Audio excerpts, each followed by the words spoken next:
నాని గారిని కానీ బోండా ఉమ్మ గారిని కానీ చంద్రబాబు నాయుడు ఎలాంటి చీవాట్లు వేశారో మనం అందరం చూసాం. అలాంటిది లేదా ఆడపిల్ల ఇష్యూ ఏ అక్క చెల్లెమ్మల గురించి జగన్మోహన్ రెడ్డి రోజు మాట్లాడుతున్నాడో అలాంటి ఒక ఆడపిల్ల ఈ రోజు ఇంత ఇబ్బంది పడుతుంటే దాని మీద మాట్లాడలేదు సరికదా. వీళ్ళ అధికారంలో ఉన్నప్పుడు కూడా అంబటి రాంబాబు గురించి ఆ రోజు రోజా గారు గాని ఆ వాసిరెడ్డి పద్మ గారి గురించి ఏం మాట్లాడుతున్నారండి?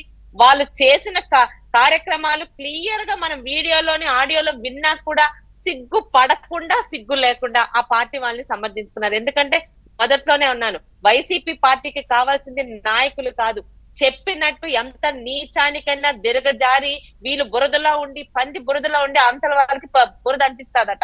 అలాగా వీళ్ళు బురదలో ఉండి అవతల పార్టీ వాళ్ళు ఆ రోజు ప్రతిపక్షంలో ఉన్న జనసేన టీడీపీ వాళ్ళ మీద కావచ్చు, ఇవాళ అధికార పక్షంలో ఉన్న అదే పార్టీల మీద కావచ్చు, బురద జల్లే వాళ్ళు కావాలి కాబట్టి ఈ రోజు ఒక్కరు మాట్లాడలేదు.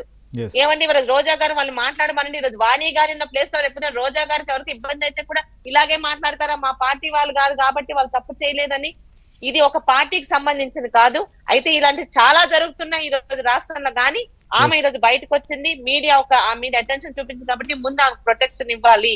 ఒకవేళ నిజంగా ఆమె కానీ కేసుకు వెళ్తే దువ్వాడ శ్రీనివాస్ ఎమ్మెల్సీ కావచ్చు, గుడ్డు కావచ్చు, ఆయనను అరెస్ట్ చేయాలి. తర్వాత కోర్టులు తేల్చుకుంటాయి. ఆ భాష ఏంటండి? రోజు ఇదేనా మాకు 24 గంటలు? నిజంగా మీరు అన్నట్లుగా ఎవరైనా కావచ్చు చట్ట ప్రకారం